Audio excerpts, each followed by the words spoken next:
Bab 1501. Yah, sayangnya tidak. Tuan Thompson, Anda sudah mencapai alam kaisar, jadi pil energi murni tidak akan mempan pada Anda. Leon menggelengkan kepalanya. Pil energi murni tingkat lanjut dapat mengubah semi penguasa menjadi negara penguasa dan sangat meningkatkan peluang terobosan bagi seniman bela diri di negara penguasa. Akan tetapi, pil tersebut praktis tidak memiliki efek apapun pada seniman bela diri di negara kaisar. Begitu ya, Yuri kecewa, tetapi segera pulih. Pil pemelihara energi membawanya lebih dekat ke terobosan dan dia tahu bahwa dengan persediaan pil pemelihara energi yang cukup, dia akan mampu naik ke tingkat berikutnya dalam waktu 2 hingga 3 bulan, jadi tidak perlu terburu-buru. Tuan Wolf, pil pemelihara energi juga berfungsi dengan baik. Bisakah Anda menjual lebih banyak pil itu kepada saya? Kata Yuri. Karena pil energi murni tidak memengaruhinya, dia hanya bisa berkompromi dan membeli lebih banyak pil pemelihara energi. Tentu, tapi, saya tidak membawa banyak pil, jadi saya tidak bisa menjualnya kepada Anda sekarang. Anda bisa datang ke acara penjualan kami untuk membelinya dalam beberapa hari. Namun, saya perlu memperingatkan Anda hanya bisa minum 1 pil pemelihara energi setiap 2 atau 3 hari. Mengonsumsi terlalu banyak hanya akan membahayakan tubuhmu. Leon mengingatkannya. Begitu ya, aku mengerti. Yuri mengangguk. Rafael ingin membeli beberapa pil alkimia juga, tetapi menyerah karena Leon tidak membawa banyak pil, jadi dia bermaksud menunggu sampai penjualan Shinshin Group berakhir. Tuan Thompson, Anda telah menyaksikan efek dari pil pemelihara energi dan pil energi murni. Apakah ada pertanyaan yang ingin Anda ajukan tentang skema pemasaran? Leon mengalihkan perhatiannya ke Angus. Saya tidak ragu, Tuan Wolf. Saya tidak pernah menyangka seseorang semuda Anda bisa menjadi dokter yang sangat hebat dan masih memiliki bakat untuk membuat pil yang sangat ampuh. Anda tidak punya batasan. Jangan khawatir. Keluarga Thompson akan melakukan segala yang mungkin untuk membantu. Angus tersadar dari keterkejutan awalnya, keraguannya terhadap pil itu pun sirna. Jika pil pemelihara energi dan pil energi murni benar-benar pil alkimia, keluarga Thompson akan menuntut rasa hormat yang lebih dari orang lain untuk memasarkan pil tersebut dan itu merupakan penyelesaian yang saling menguntungkan yang akan ia lakukan segala cara untuk pertahankan. Baiklah, terima kasih, kata Leon. Jangan khawatir, Anda baru saja menyelamatkan nyawa putri saya dan saya hanya melakukan apa yang seharusnya saya lakukan, kata Angus. Sebuah ide perlahan terbentuk di benaknya dan dia melanjutkan dengan antusias. Tuan Wolf, saya dapat melihat potensi di perusahaan farmasi Anda. Jika memungkinkan, keluarga Thompson akan senang menjadi pemegang saham Anda untuk membantu pertumbuhan perusahaan. Bagaimana menurut Anda? Dia tahu bahwa ada potensi yang tak terbatas untuk pil pemelihara energi dan pil alkimia itu ditakdirkan untuk menimbulkan badai di wilayah selatan. Jika dia bisa bermitra dengan Leon dan mengendalikan pasokan pil pemelihara energi, keluarga Thompson akan mendapat manfaat besar darinya. Bab 1502. Leon ragu-ragu dan terdiam mendengar permintaan Angus. Keluarga Thompson adalah kepala dari semua keluarga kuat di wilayah selatan dan jika dia setuju menjual saham perusahaan kepada mereka, Shinshin Group akan mampu tumbuh pesat dan terhindar dari masalah tertentu dengan bantuan mereka, namun, bantuan keluarga Thompson bisa menjadi pedang bermata dua. Leon hampir tidak berada dalam posisi berkuasa dibandingkan dengan keluarga Thompson dan ketidakseimbangan kekuasaan pada akhirnya akan menciptakan ketergantungan pada keluarga Thompson, yang mana bukanlah situasi yang diinginkan Leon. Ia merasa sudah cukup baginya dan Cynthia yang mengelola perusahaan dan ia tidak ingin sahamnya dibagi-bagi, yang dapat memberikan dampak negatif terhadap perusahaan di kemudian hari. Maaf, Tuan Thompson, tapi Shinshin Group tidak punya rencana menjual saham kami. Namun, saya berterima kasih atas apresiasi Anda, kata Leon. Baiklah kalau begitu. Angus merasa itu sangat disayangkan, tetapi tahu bahwa tidak ada yang bisa dia lakukan jika Leon enggan menjual sahamnya. Setelah semuanya beres, Snow menghampiri dan berkata, Leon, sudah malam. Ayo pulang. Dia datang untuk mengantarkan Ganoderma kepada Leon dan melihat seluruh proses bagaimana Leon menyelamatkan nyawa Roane dan berhasil memperoleh dukungan Thompson dalam pemasaran pil alkimia. Dengan bantuan keluarga Thompson, masalah pemasaran Shinshin Group terselesaikan dan dia gembira untuk Leon. Tuan Wolf, siapa dia? Apakah dia pacarmu? Angus, Vivian, dan yang lainnya menoleh ke arah Snow dengan rasa ingin tahu. Mereka semua memperhatikan kecantikannya yang luar biasa saat dia mengantarkan Ganoderma, tetapi mereka semua terlalu khawatir tentang Roane hingga tidak memikirkan hal lain. Pada saat itu, mereka semua mulai mengamati Snow dan menyadari bahwa kecantikannya menyaingi Roane. Itu adalah pertama kalinya mereka melihat seorang wanita secantik dan semenarik Roane. Yuri, yang merupakan putra tertua keluarga Thompson, dulunya pernah melihat banyak sekali wanita cantik, dan selain Roane, dia menyadari bahwa tidak ada wanita lain yang dilihatnya dapat menandingi kecantikan Snow. Dia langsung tertarik dengan kecantikan Snow yang tak tertandingi hanya dengan sekali pandang. Tidak, dia saudara baptisku, jelas Leon. Adik perempuan, Tuan Wolf, kecantikan adikmu menyaingi 4 wanita tercantik sepanjang sejarah. Yuri memuji, matanya berbinar mendengar kata-kata Leon. Awalnya ia kecewa saat mengira Snow adalah pacar Leon, kekecewaan itu langsung tergantikan oleh kegembiraan saat ia mengetahui bahwa asumsinya salah. Anda terlalu baik, Tuan Thompson. Snow tersenyum. Yuri adalah pria jangkung dan tampan dan dia memiliki kesan yang cukup baik tentangnya. Namun, dia tidak bisa tidak membandingkan Leon dan Yuri dan mendapati Leon jauh lebih cemerlang. Bab 1503. Leon memperhatikan tatapan mata Yuri. Pandangannya beralih antara Yuri dan Snow saat kesadaran mulai muncul di benaknya, tetapi dia tidak berkomentar apapun tentang hal itu. Tuan Thompson, kalau begitu, saya pergi dulu, kata Leon, sebelum berbalik untuk pergi bersama Snow. Tuan Wolf, mohon tunggu. Penatua Swire, yang berdiri di kejauhan, memanggil Leon dan bergegas mendekat. Penatua Swire, kenapa kau masih di sini? Ekspresi Angus berubah gelap karena tidak senang. Karena kesalahan penilaian Penatua Swire, Roane hampir mati, dan jika bukan karena Leon, putrinya akan hilang dan dia akan membuat Penatua Swire membayarnya. Maafkan saya, Tuan Thompson. Ini semua salah saya. Saya tidak punya keterampilan dan hampir membunuh Nona Thompson. Penatua Swire meminta maaf dengan tulus. Tidak apa-apa, Roane sudah baik-baik saja sekarang, jadi aku akan melupakan ini. Pergilah. Angus mencibir. Dia tahu bahwa bidang kedokteran memiliki spektrum yang luas dan wajar bagi siapapun untuk melakukan kesalahan. Selain itu, Angus tahu bahwa dia juga ikut bersalah. Dialah yang berulang kali menanyai Leon dan menempatkan Roane dalam risiko, jadi itu bukan sepenuhnya salah Penatua Swire. Karena Roane berhasil selamat, Angus tidak melihat ada gunanya menyalahkan Penatua Swire. Terima kasih telah memaafkan saya, Tuan Thompson. Penatua Swire merasa lega. Jangan berterima kasih padaku. Ucapkan terima kasih pada Tuan Wolf saja. Kalau dia tidak menyembuhkan Roane, aku pasti akan membuatmu menderita karenanya. Kata Angus dingin. Tentu saja. Terima kasih, Tuan Wolf, kata Penatua Swire dan berjalan ke arah Leon, sebelum berlutut. Penatua Swire, apa yang sedang kau lakukan? Leon yang terkejut segera mencoba menarik Penatua Swire untuk berdiri, tetapi Penatua Swire bersikeras untuk berlutut. Tuan Wolf, saya telah mempertanyakan kemampuan Anda berulang kali dan menyinggung Anda, mohon maafkan saya.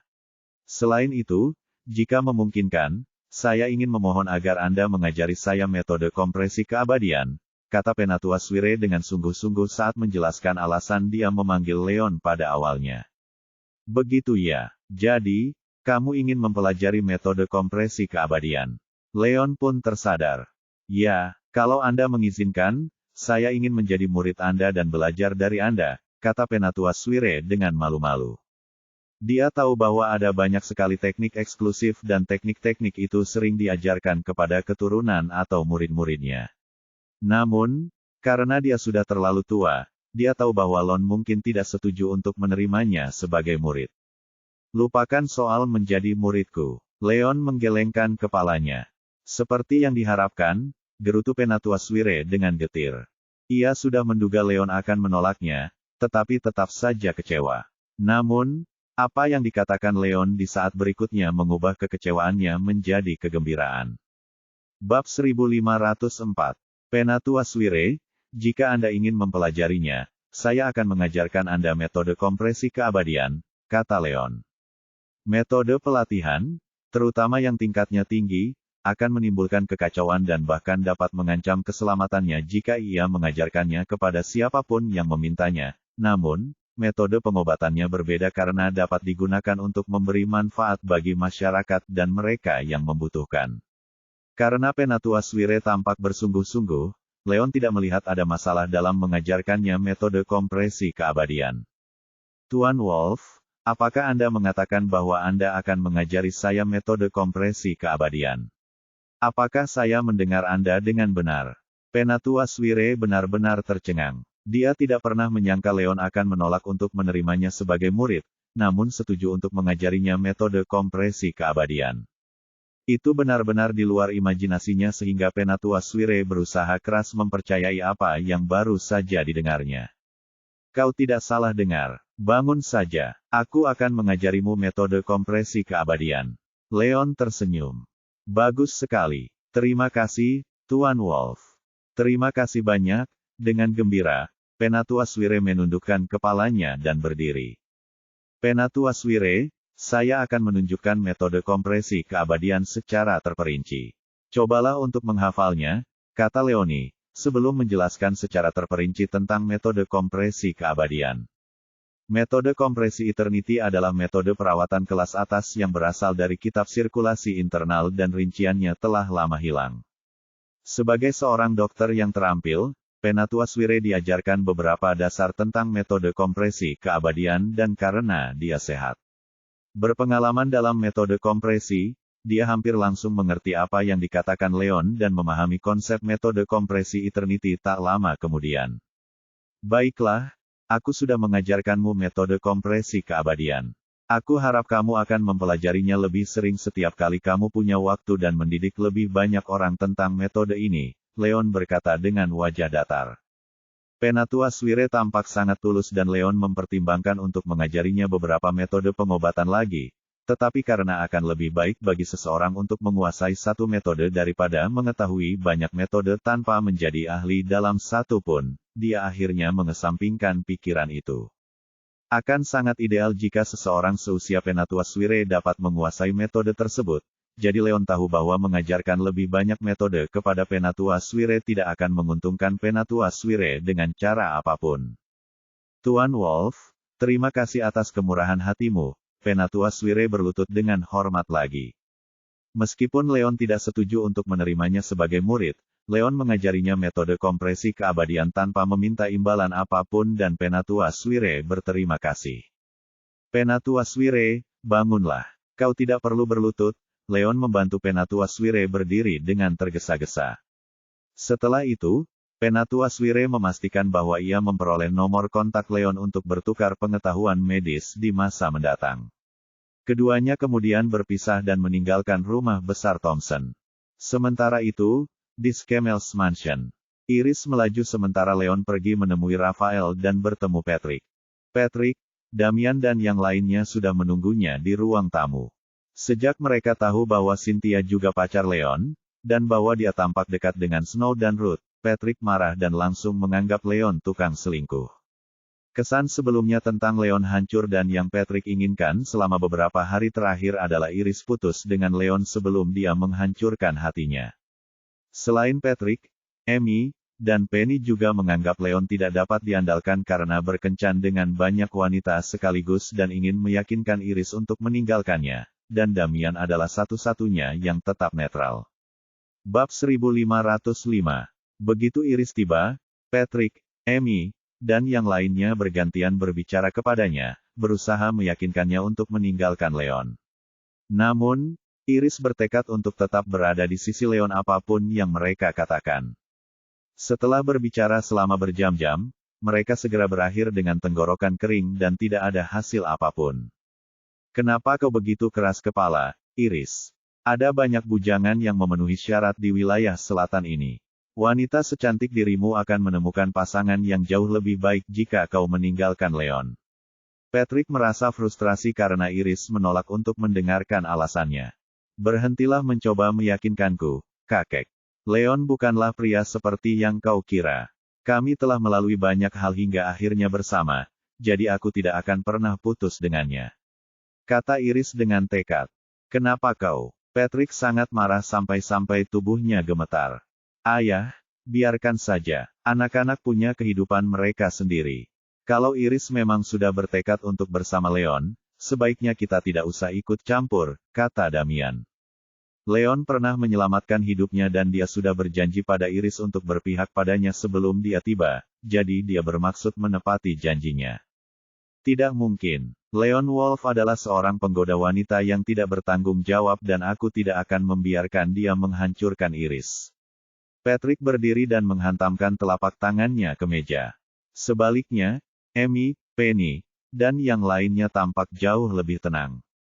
Meskipun mereka setuju bahwa perilaku Leon tidak pantas, Iris tidak ingin meninggalkannya dan Leon pernah membantu keluarga Skemel di masa lalu, jadi mereka tidak tahu bagaimana cara meyakinkan Iris untuk putus dengan Leon. Kakek, sebenarnya aku datang kepadamu dengan sebuah permintaan. Iris mengganti topik pembicaraan karena dia tidak ingin membahas topik yang sama. Ada apa, Iris? Silakan saja, kata Damian.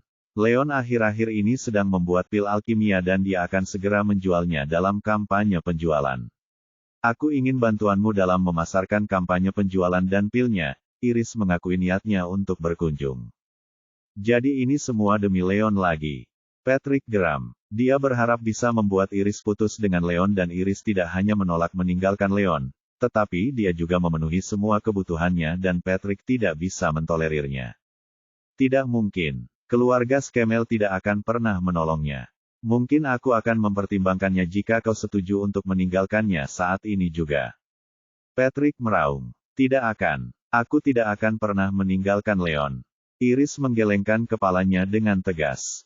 Lupakan saja. Ini tidak bisa dinegosiasikan, kata Patrick. Baiklah. Kalau begitu, aku pulang saja. Iris menghela napas setelah melihat betapa bertekadnya Patrick dan berbalik untuk pergi. Dia tahu Patrick akan menolak membantu, tetapi tetap saja sedikit kecewa. Tepat saat itu, Damian memanggilnya, "Tunggu, Iris." Bab 1506. Semua orang tanpa sadar melihat ke arah pintu masuk dan melihat seorang pria berambut ungu dan bermata ungu berjalan masuk. Dia sangat tampan. Dia jelas seorang pria, tetapi bentuk tubuhnya yang sempurna, penampilannya yang menawan, dan warna ungu yang unik membuatnya menjadi bintang paling terang saat itu. Pada saat itu, lelaki itu melangkah mendekat sambil tersenyum. Ia tampak anggun bak seorang pangeran. Bahkan, ia tidak berbeda dengan pangeran sungguhan. Lawrence Docker. Beberapa orang mengenalinya, tetapi kebanyakan orang bingung. Siapakah pria ini? Bagaimana mungkin ada pria yang berpenampilan seperti ini? Banyak yang berpikir. Ada seorang wanita di samping Lawrence, tetapi tidak ada yang menyadari kehadirannya karena ketika dia berjalan bersama Lawrence, kecantikannya tampak pucat dibandingkan dengan pria di sampingnya. Meskipun wanita itu mengenakan gaun panjang bertahtakan berlian perak, rambutnya diikat tinggi, dan ia mengenakan mahkota berlian perak di kepalanya, ia tetap tidak dapat menandingi kecantikan pria itu. Isabella menatap pria dan wanita yang masuk. Ia hanya terkejut sesaat sebelum ia segera menenangkan diri. Dia menatap mereka dengan aneh. Dia tidak terkejut dengan kedatangan Lawrence, tetapi wanita di samping Lawrence tidak lain adalah Samantha. Yang terpenting, busana Samantha bisa dikatakan cantik dan menggoda. Seolah-olah dia akan berjalan di karpet merah dan menerima pujian dari semua orang. Namun, tempat saat ini adalah asosiasi pengobatan tradisional, tempat yang serius. Tempat itu berbeda dari industri hiburan. Perjamuan di sini juga sama sekali berbeda dari perjamuan lainnya, namun Samantha berpakaian seperti itu. Isabella melengkungkan bibirnya dan berencana untuk menyaksikan pertunjukan itu dengan penuh minat. Halo, semuanya. Perkenalkan nama saya Lawrence Docker. Saya dari keluarga Valet. Panggil saja saya Lawrence. Merupakan suatu kehormatan untuk dapat berpartisipasi dalam pemilihan Presiden Asosiasi Pengobatan Tradisional. Saya berharap dapat memanfaatkan kesempatan ini untuk bertemu dengan orang yang ingin saya temui. Lawrence masuk dan membungkuk sedikit dengan sopan. Senyum hangat muncul di wajahnya. Penampilan pria itu yang rupawan, serta senyumnya yang hangat dan tulus langsung memikat hati semua orang. Namun, kebanyakan orang terkejut dengan latar belakangnya. Keluarga Valet dari Etruria adalah keluarga yang dekat dengan keluarga kerajaan dan garis keturunan mereka sudah ada sejak lama. Di Etruria, keluarga Valet adalah keluarga yang melegenda. Bahkan, karena warna rambut dan mata mereka yang indah, mereka dikagumi banyak orang. Dan kemudian, seorang anggota keluarga legendaris berdiri di depan mereka. Namun, hanya sedikit orang yang tahu tentang Lawrence. Carlos tersenyum seperti seorang master dan berkata, "Kami juga sangat senang Anda ada di Luxia, Tuan Docker. Kamu baru saja mengatakan bahwa kamu berharap bertemu dengan orang yang ingin kamu temui. Aku ingin tahu siapa orang itu. Bagaimanapun, ini Luxia. Kurasa kami bisa membantumu." Carlos tersenyum lembut. Ia tidak menyembunyikan fakta bahwa ia ingin berteman dengan Lawrence. Lawrence tersenyum dan berkata, "Presiden Orwell, terima kasih atas niat baik Anda. Namun, saya khawatir Anda tidak akan dapat membantu. Saya di sini hanya untuk mencoba keberuntungan saya. Lagi pula, dokter ajaib itu selalu sulit ditemukan. Aku hanya berharap dokter itu ada di sekitar sini." Ekspresi Carlos membeku. Senyum di wajahnya menegang saat dia bertanya, "Tuan Docker, mengapa dokter ajaib datang ke sini?" "Maaf, tetapi ada kemungkinan besar Anda tidak akan bisa bertemu dengannya." Lawrence tersenyum dan berkata, "Itulah sebabnya aku mencoba peruntunganku. Kudengar dokter ajaib akan muncul. Meskipun aku tidak tahu apakah itu benar, menurutku tidak ada salahnya mencoba peruntunganku." Carlos tidak dapat lagi menahan senyum di wajahnya. Ia tersenyum dan berkata, "Tuan Docker, Anda harus meminta bantuan kepada Miraculous Doctor. Saya pikir setelah pemilihan ini, Anda akan tahu bahwa saya dapat membantu Anda lebih dari dokter ajaib." Lawrence mengangkat alisnya. Benarkah? Sikapnya jelas tidak setuju. Carlos, di sisi lain, sangat marah. Ketika pemilihan dimulai dan hasilnya diumumkan, ia bertaruh bahwa orang-orang itu akan datang untuk menyenangkannya. Adapun dokter ajaib yang misterius, dia akan membuat pria itu menghilang dari dunia suatu hari nanti. Entah mengapa, dia sangat khawatir dan takut pada dokter ajaib yang misterius itu. Dia benar-benar tidak ingin dokter ajaib itu muncul di pemilihan umum. Carlos mengubah topik pembicaraan dengan kaku. "Tuan Docker, kalau begitu saya doakan Anda beruntung. Silakan masuk." Lawrence mengangguk sambil tersenyum dan berjalan menuju Draxton bersama Samantha. Sementara itu, Samantha juga tidak tenang. Dia pikir identitas Lawrence tidaklah sederhana, tetapi dia tidak menyangka dia akan diperlakukan dengan sangat sopan di sana. Dia bisa membayangkan bahwa statusnya bahkan lebih mulia dari yang diantisipasi. Jantung Samantha berdebar kencang. Jika dia bisa membuat pria itu jatuh cinta padanya, dia pikir dia akhirnya bisa menghancurkan Isabella. Saat dia sedang memikirkan itu, dia melihat Isabella. Sebelumnya, dia sedikit berhati-hati karena suasana serius dari asosiasi pengobatan tradisional dan tidak berani melihat sekeliling. Oleh karena itu, dia tidak melihat Isabella pada awalnya. Pada saat itu, dia benar-benar melihat Isabella berdiri di samping seorang pria yang sangat tinggi, tampan, dan luar biasa. Isabella memegang lengan pria itu dengan erat. Pria itu memiliki sepasang mata biru tengah malam. Samantha sangat ingat bahwa pria yang melindungi Isabella terakhir kali suami istri keluarga Thompson pergi menimbulkan masalah, juga memiliki sepasang mata biru tengah malam. Wanita yang menamparnya dan mengaku sebagai saudara ipar Isabella juga memiliki sepasang mata biru tengah malam. Samantha langsung paham kalau lelaki tampan bak dewa itu adalah suami Isabella. Ia menduga kalau bajingan yang dilahirkan Isabella itu adalah anak dari lelaki yang sangat tampan dan mulia di hadapannya itu. Bagaimana ini bisa terjadi? Pikirnya, 5 tahun yang lalu, Isabella telah dibius. Mereka jelas-jelas telah mengatur agar dia menjadi seorang pria tua dengan perut buncit.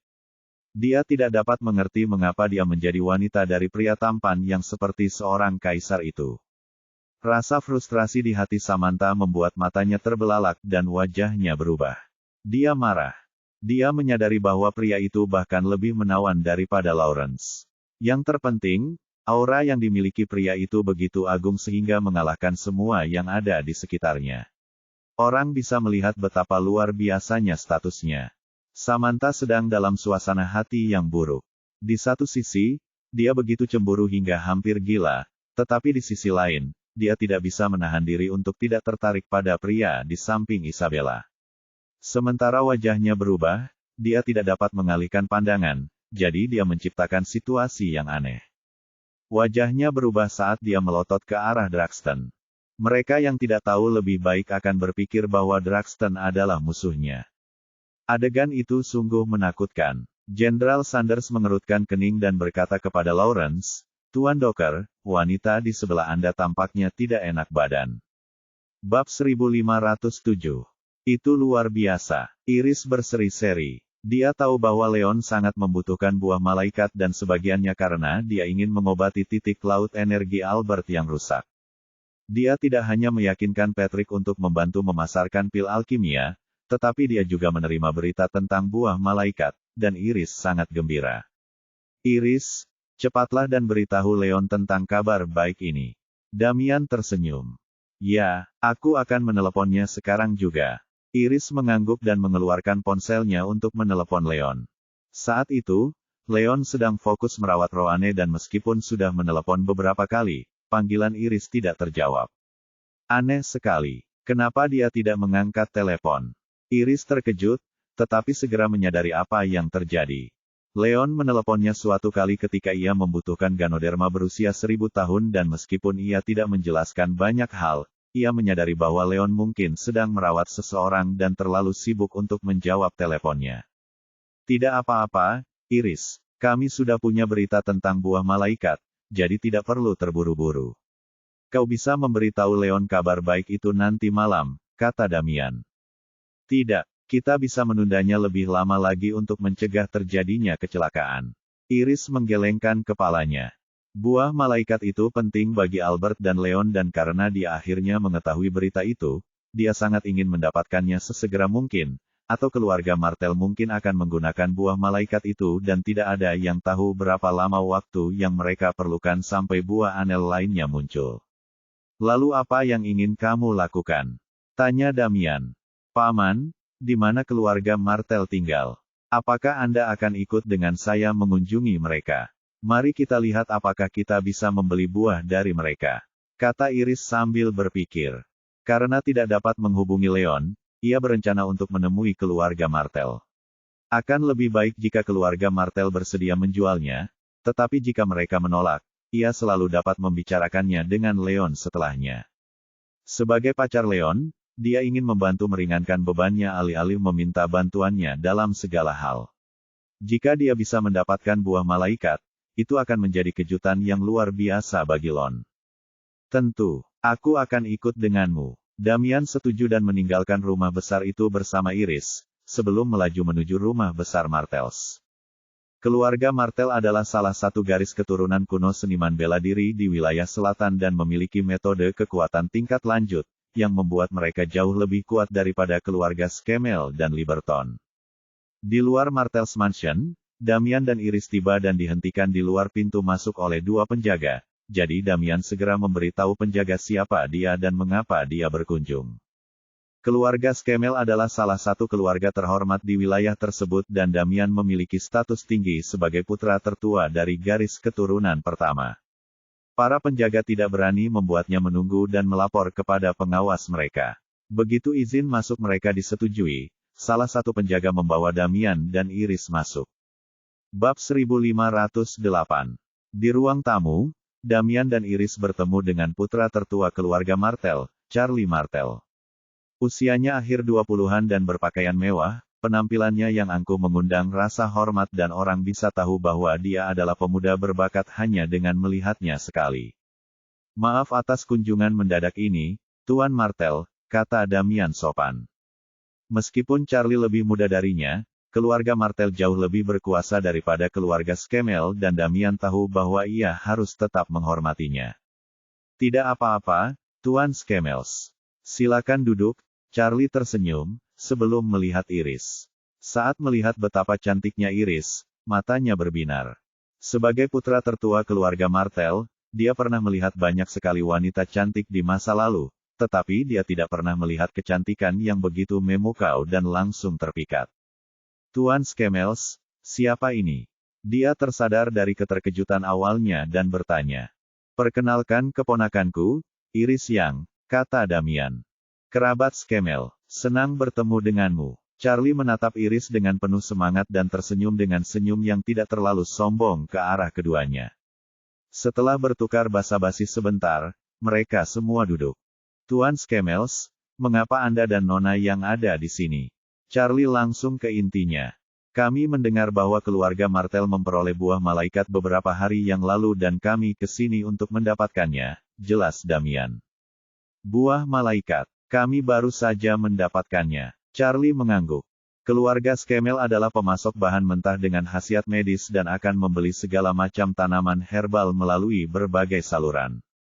Karena buah malaikat sangat langka, Damian biasanya mengajukan permintaan seperti itu. Tuan Martel, saya ingin tahu apakah Anda bersedia menjualnya kepada kami. Kata Iris. Baiklah, Charlie ragu-ragu. Keluarga Martel menemukan peluang untuk membeli buah malaikat, tetapi karena mereka bukan ahli di bidang medis, mereka tidak menggunakannya. Namun, buah langka seperti buah malaikat sering disimpan untuk penggunaan di masa mendatang dan tidak mungkin keluarga yang mendapatkannya menjualnya, terutama jika diperoleh oleh keluarga sekaya keluarga Martel. Tuan Martel, jangan khawatir. Selama Anda bersedia menjualnya, harganya bisa dinegosiasikan, kata Iris dengan sungguh-sungguh. Kenapa? Apakah Anda membutuhkan buah malaikat? Charlie memperhatikan bahwa Iris tampak sangat bersemangat. Yah, tidak juga. Iris menyadari bahwa bersikap terlalu bersemangat mungkin akan merugikannya dan menarik napas dalam-dalam untuk menenangkan diri. Charlie adalah pria yang cerdas, dan langsung menyadari kepura-puraannya. Ia mengamati parasnya yang cantik dan mengamati lekuk tubuhnya yang memikat saat sebuah ide mulai terbentuk di benaknya. Bab 1509.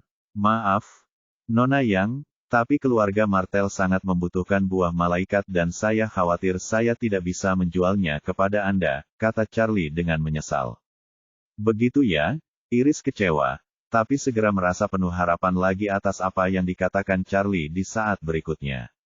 Namun, karena permintaanmu begitu baik, aku tidak tega menolakmu. Kata Charlie. Benarkah, Tuan Martel, apakah Anda bermaksud mengatakan bahwa Anda bersedia menjualnya kepada saya? Iris terkejut. Tentu saja, Nona Yang, sejujurnya, aku telah terpikat oleh kecantikanmu sejak pertama kali aku melihatmu dan aku sangat ingin berteman denganmu. Jika kamu bersedia berteman, lupakan soal membelinya. Aku bisa memberikan buahnya kepadamu. Charlie berkata sambil menatap Iris dengan penuh semangat. Apa? Ekspresi Iris menjadi gelap. Dia bukan anak kecil lagi dan langsung menyadari apa yang ingin dikatakan Charlie. Charlie tidak menawarkan buah malaikat kepadanya tanpa syarat untuk berteman dengannya, tetapi untuk mengejarnya. Jika dia menerima buah itu, dia akan menerima pengejarannya. Maaf, Tuan Martel, tapi saya sudah punya pacar, kata Iris. Jadi apa? Kamu belum menikah, kan? Selama kamu belum menikah, aku punya kesempatan, kata Charlie santai. Wajar saja bagi wanita cantik seperti Iris untuk memiliki banyak penggemar dan dia tidak terkejut bahwa Iris memiliki pacar. Namun, dia sedikit iri dengan pria yang berhasil merebut hati Iris. Terima kasih atas persembahanmu, Tuan Martel. Aku datang untuk mencari buah malaikat dan jika kau bersedia menjualnya, aku bisa membayarnya. Jika kau tidak bersedia, kita bisa melupakannya, kata Iris dengan kesal. Jangan gegabah, Nona Yang. Aku hanya ingin berteman denganmu. Tidakkah kau setidaknya akan memberiku kesempatan? Charlie sedikit tersinggung. Keluarga Martel jauh lebih berkuasa daripada keluarga Skemel, dan sebagai putra tertua dari garis keturunan pertama keluarganya, Charlie memiliki status yang jauh lebih tinggi dibandingkan dengan Iris. Oleh karena itu, Charlie merasa bahwa menjadi suatu kehormatan bagi Iris jika dia menunjukkan minat padanya. Namun, Iris berulang kali menolaknya dan Charlie pun merasa frustrasi. Tidak ada gunanya melanjutkan topik ini, Tuan Martel. Karena Anda tampaknya tidak mau menjual buah itu, sebaiknya kita pergi sekarang. Iris mendengus dan berdiri. Dia tahu bahwa Charlie mempunyai niat jahat terhadapnya dan dia tidak akan pernah menjual buah itu kepadanya dengan mudah, jadi tidak ada alasan baginya untuk tinggal lebih lama. Damian, yang tetap diam, ragu-ragu. Dia menyadari bahwa Charlie juga mempunyai motif tersembunyi, tetapi karena mereka datang ke keluarga Martel dengan sebuah permintaan dan Charlie sudah bertindak salah, Damian tidak yakin apa yang seharusnya dia katakan. Paman, ayo berangkat, kata Iris. Tentu, Damian mengangguk dan meninggalkan rumah besar itu bersama Iris. Bab 1510. Wanita yang sombong. Aku suka itu. Mari kita lihat seberapa tinggi dan perkasa dirimu setelah aku mengakuimu. Ekspresi Charlie menjadi gelap dengan kejam saat dia melihat keduanya pergi. Dia tahu bahwa Iris sangat menginginkan buah malaikat setelah pertukaran mereka sebelumnya, dan dia memutuskan bahwa dia dapat dengan mudah memenangkan hatinya dengan buah malaikat sebagai umpan, ditambah dengan kekuatan yang dimilikinya sebagai putra tertua keluarga Martel. Setelah meninggalkan Martel's Mansion, Damian mengantar Iris kembali ke Scamel's Mansion. Dalam perjalanan pulang, Iris tertekan karena usahanya yang gagal mendapatkan buah malaikat. Iris, jangan marah. Satu kegagalan tidak berarti apa-apa. Kita akan sampaikan pada ayah begitu kita kembali dan dengan bantuannya, kita mungkin bisa mendapatkan buah malaikat, Damian menghiburnya. Kakek, Charlie Martel tidak mau menjual buah itu, jadi bagaimana kakek bisa membantu? Tanya Iris dengan bingung. Kau tidak tahu itu. Keluarga Martel mungkin lebih berkuasa dari kita punya koneksi untuk menjalankan bisnis di wilayah selatan selama bertahun-tahun. Jika kakekmu setuju untuk membantu, keluarga Martel harus membantunya. Kata Damian santai. Benarkah? Hebat sekali. Iris sangat gembira tetapi segera mulai khawatir. Paman, kakek membenci Leon saat ini. Apakah dia setuju untuk membantu kita dengan buah malaikat? Baiklah, jangan khawatir. Dia hanya bicara dan ketika keadaan mendesak, dia berhati lembut.